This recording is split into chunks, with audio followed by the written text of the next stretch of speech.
On her very first day at the Orion R&D lab, Natalie Carter was immediately scanned head to toe by the lead engineer who sneered, "You think this is a car garage?" Another laughed loudly. She probably came to wipe off grease. But when the $3 million prototype broke down and no one could fix it, Natalie quietly stepped forward, adjusted a few torque settings, and brought the robot back to life, smooth and silent. The team was still in shock when the company's CEO walked in and pointed at her. "This is Natalie Carter, the woman who designed the core technology you've been using every day." Natalie stood by the lab's entrance, her faded gray t-shirt hanging loosely over old jeans, her round glasses slipping slightly down her nose. Her hair was tied back in a low, messy ponytail, strands escaping like she hadn't bothered with a mirror in weeks. She looked like she'd wandered in from a mechanic's shop, not the pristine high-tech workshop of Orion Robotics where every monitor gleamed and every lab coat was pressed to perfection.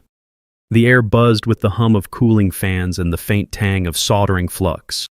Engineers, all with advanced degrees and egos to match, moved with purpose, their voices clipped with jargon about torque ratios and servo calibration. Natalie set her worn backpack on a stool, her hands steady but unhurried. A woman with a sleek bob and a lab coat embroidered with her initials glanced over, her lips curling. "Who let the stockroom girl in?" she muttered loud enough for the others to hear. Natalie's fingers paused on her bag's zipper just for a second before she pulled out a tattered notebook and opened it, her eyes scanning pages filled with sketches and numbers. Right before the day's briefing, a group of engineers clustered near the testing bay, their laughter sharp as they eyed Natalie's worn sneakers. One, a man with a tailored blazer under his lab coat and a habit of checking his expensive watch, leaned toward his colleague and said, "Bet she's here to sweep the floors after we're done." His voice carried deliberate and cruel, drawing snickers from the group. Another engineer, a woman with a pearl necklace peeking out from her collar, added, "Look at that shirt, did she pull it out of a laundry basket?" The group laughed louder heads, turning to see if Natalie would react. She didn't. She adjusted her glasses, her fingers steady, and flipped a page in her notebook, sketching a gear system with precise, fluid strokes. The laughter hung in the air, but her focus didn't waver, her pencil moving like it was the only thing that mattered. The lab was a hive of activity, with engineers hunched over schematics, their screens glowing with 3D models of robotic arms. Lead engineer Liam, a wiry man with a buzz cut and a lab coat so crisp it looked like it could cut glass, strode through the room barking orders. He stopped dead when he saw Natalie, his eyes narrowing to slits. "Did HR screw up?" he said, his voice loud enough to echo off the concrete walls. "What is this, a car repair garage?" Laughter rippled through the room, sharp and mean. A young engineer with slicked back hair and a gold chain necklace leaned back in his chair, grinning like he'd just won a bet. "She's probably here to wipe down grease," he called out, his voice dripping with mockery. The others chuckled their heads, turning to gauge Natalie's reaction. She didn't give them one. She pushed her glasses up, picked up a pencil, and started sketching in her notebook, her hand moving with a rhythm that felt like it belonged somewhere else, somewhere bigger. As the team prepared for a test run, a senior technician, a man with graying hair and a clipboard always in hand, noticed Natalie's notebook.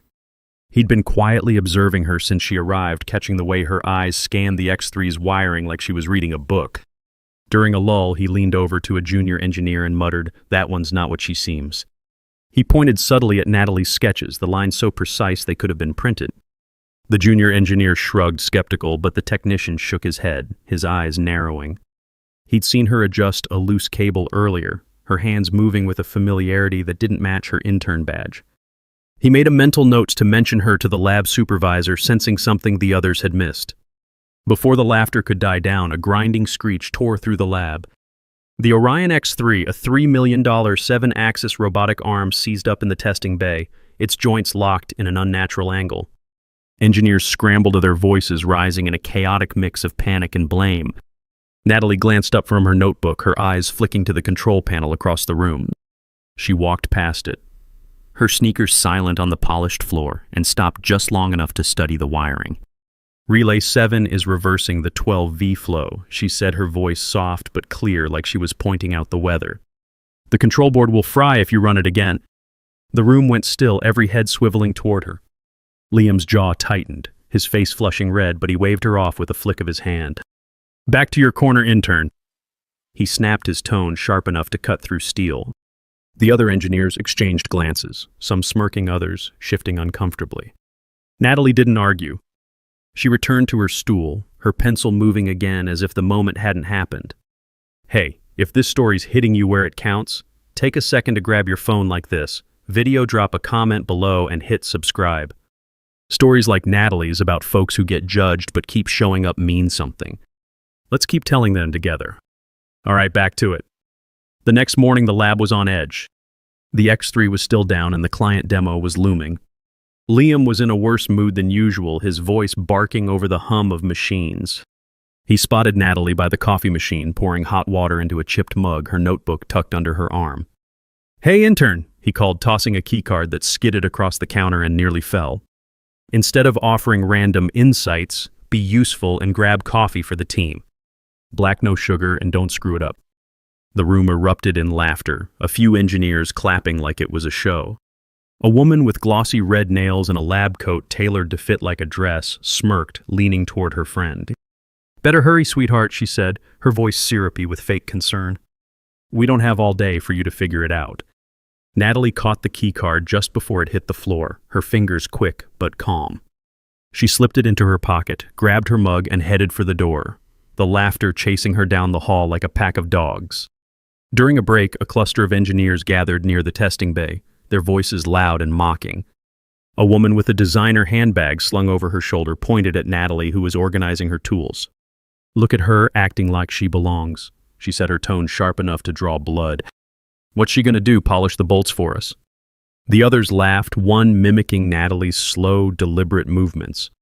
Another engineer, a man with a custom smartwatch and a smug grin, chimed in, "I bet she's never even seen a real lab.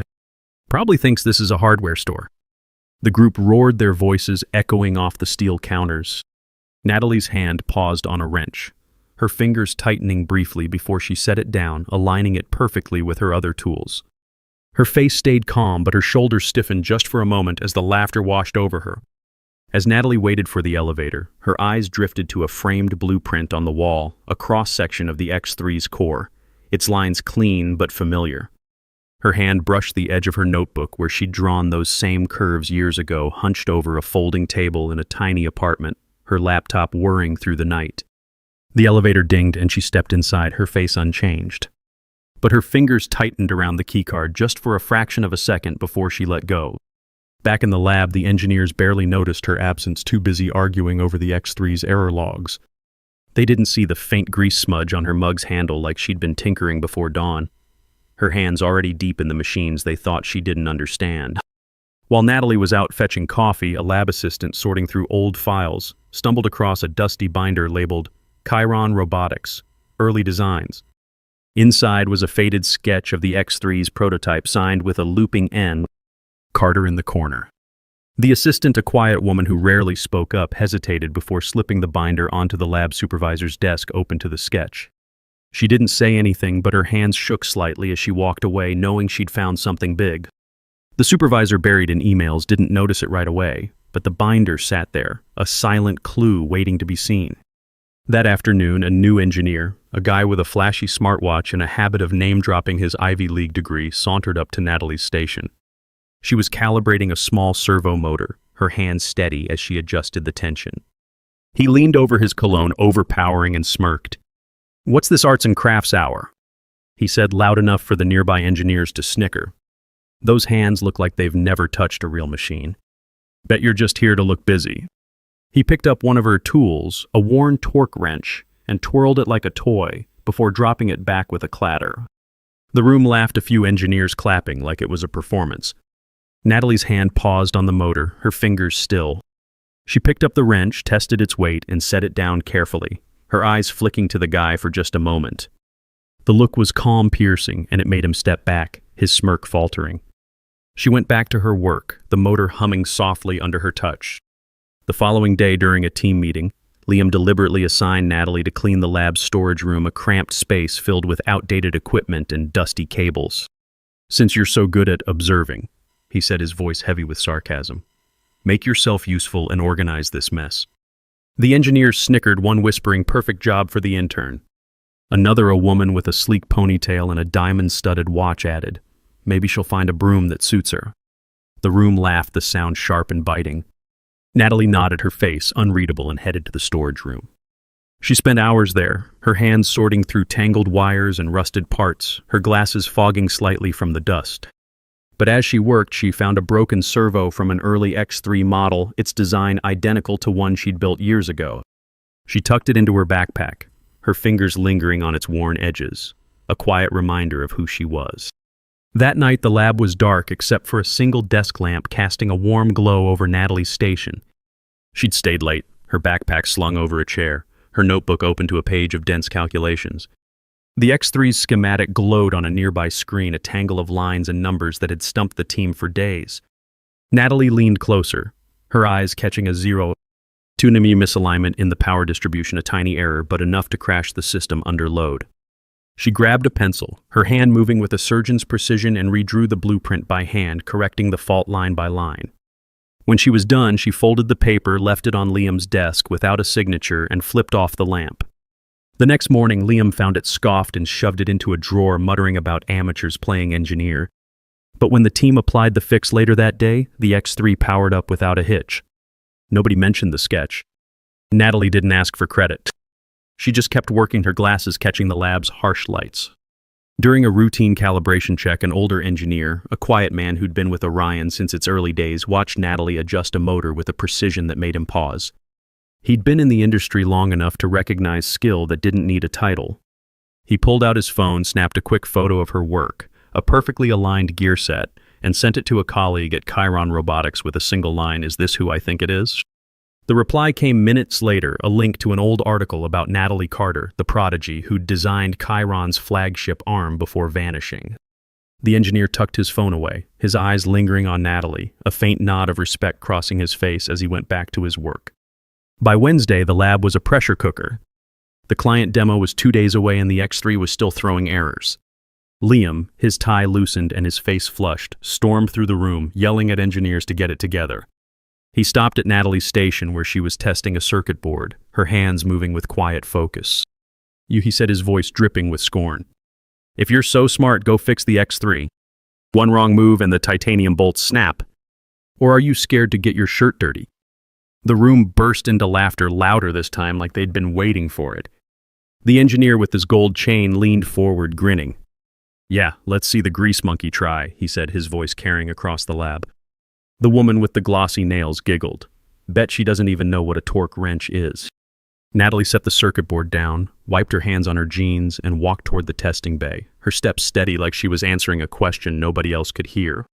Right before the X3 test, a junior engineer with a loud voice and a habit of live streaming his work for clout decided to make Natalie the butt of his joke. He set up his phone, angled it toward her, and started narrating, "Here's our intern about to ruin a multi-million-dollar machine." The other engineers laughed some, pulling out their own phones to record. "Smile for the camera, janitor girl," he taunted, zooming in on her faded jeans. "Maybe this'll go viral." The room roared, the laughter cold and relentless. Natalie's hand paused on the X3's control panel, her fingers hovering over a switch. She didn't look at the camera, didn't acknowledge the phones. Instead, she adjusted a dial, her movements precise, and the machine let out a soft hum like it was waking up. The junior engineer's grin faded, his phone lowering slightly, but the damage was done. The clip was already online, spreading fast. As Natalie approached the X3, the laughter grew sharper, more vicious. A woman with a designer scarf and a PhD pin on her lab coat leaned toward her colleague, her voice loud enough to carry.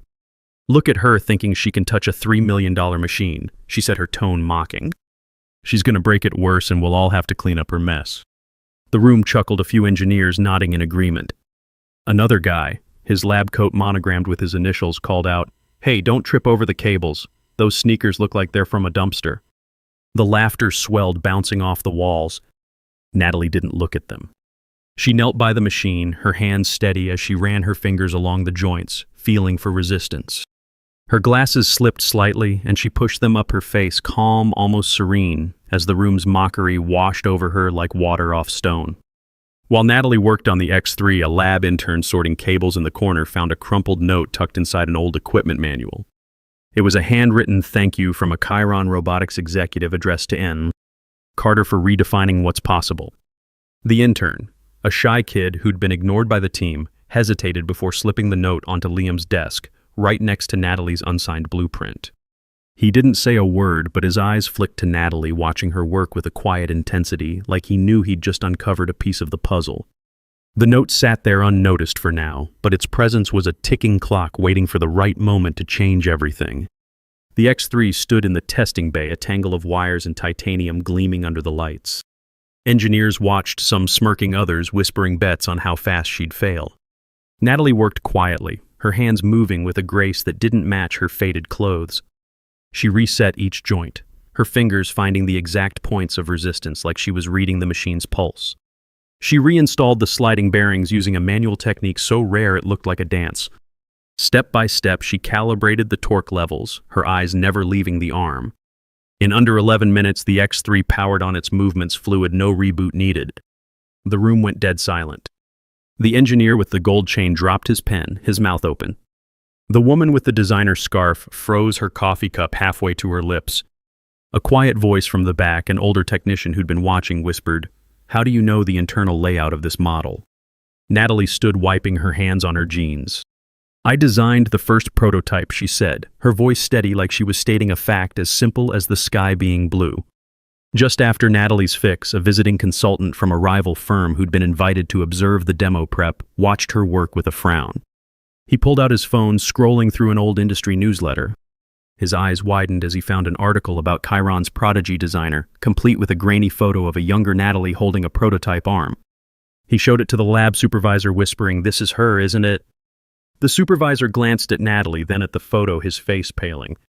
He didn't say anything, but he tucked the phone away, his hands unsteady, and made a beeline for Reed Carter's office, the article still open on his screen. A janitor pushing a cart down the hall outside the lab slowed as he passed the testing bay. He'd seen Natalie earlier tinkering with a motor before the others arrived, her hands moving like she was born with a wrench. He leaned against his cart, watching through the glass as she worked on the X3. His eyes narrowed, recognizing something in her focus, the way she moved like the machine was an extension of herself. He pulled out a small notepad, scribbled a note, and slipped it under the door of the lab supervisor's office later that day. It read, "The intern knows more than she's letting on. Check her work." He didn't know her name, but he'd seen enough to know she wasn't just another pair of hands. Liam's face went crimson, his hands balling into fists as he stepped toward Natalie. "You designed this," he shouted, his voice bouncing off the concrete walls. "Dream on. This machine took 4 PhDs to create. You're just some nobody in a thrift store shirt." The engineers shifted, some looking at Natalie, others at Liam. The woman with the glossy nails smirked, but it was shaky, her eyes darting to the X3, now humming smoothly. Natalie didn't flinch. She picked up her notebook, flipped it closed with a soft snap, and slid it into her backpack. Her movements were slow, deliberate, like she was giving the room time to catch its breath. Liam kept ranting, his voice cracking, but the other engineers avoided his gaze, their confidence crumbling. Natalie adjusted her glasses, her eyes calm, and walked back to her station, the X3's hum filling the silence behind her. The final straw came during a team debrief when Liam, desperate to regain control, held up Natalie's unsigned blueprint and tore it in half in front of the team. "This is what happens when interns think they're engineers," he said, his voice dripping with contempt. "You're not fooling anyone, Natalie." The room laughed, but it was nervous now, the energy shifting. The woman with the diamond-studded watch snickered. Maybe she can tape it back together and learn her place. Natalie stood by her station, her hands still watching the pieces flutter to the floor. She didn't bend to pick them up. Instead, she pulled out another notebook, opened it to a fresh page, and started sketching again, her pencil, moving with the same steady rhythm. The laughter died out, replaced by an uneasy silence as the team watched her, the torn paper a stark contrast to her unbroken calm. The door swung open and Reed Carter, the CEO, stepped into the lab. He was tall, his suit simple but sharp, his presence shifting the air like a storm rolling in. He held his phone, his eyes scanning the room before landing on Natalie. "I was just informed someone here is mocking the woman who owns the core patent for the Orion X3 line," he said, his voice low but cutting through the noise like a blade. He looked at Natalie, his expression softening, almost proud. "You don't have to hide anymore. You're Natalie Carter. You're the finest mechanical genius this industry has ever known." The room froze. Liam's mouth opened, then closed, his face pale. The engineer with the gold chain stared at the floor, his hands stuffed in his pockets.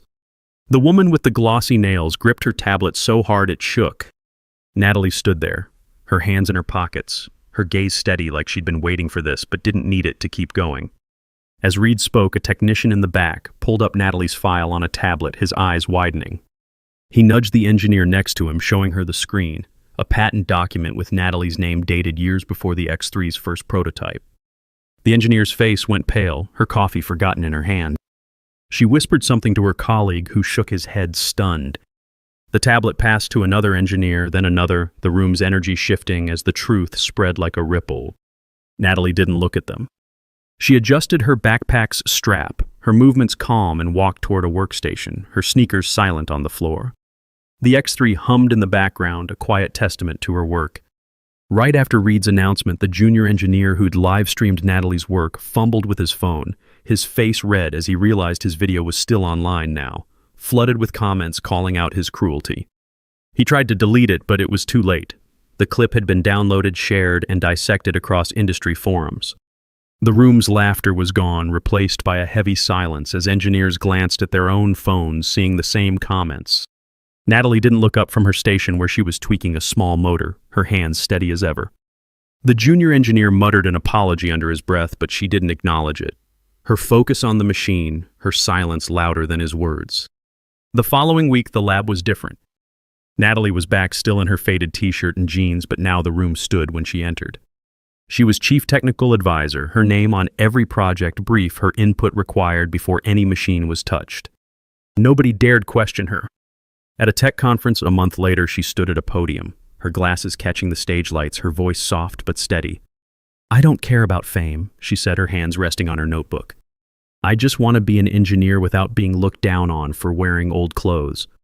The audience rose to their feet, their applause echoing, but she didn't linger.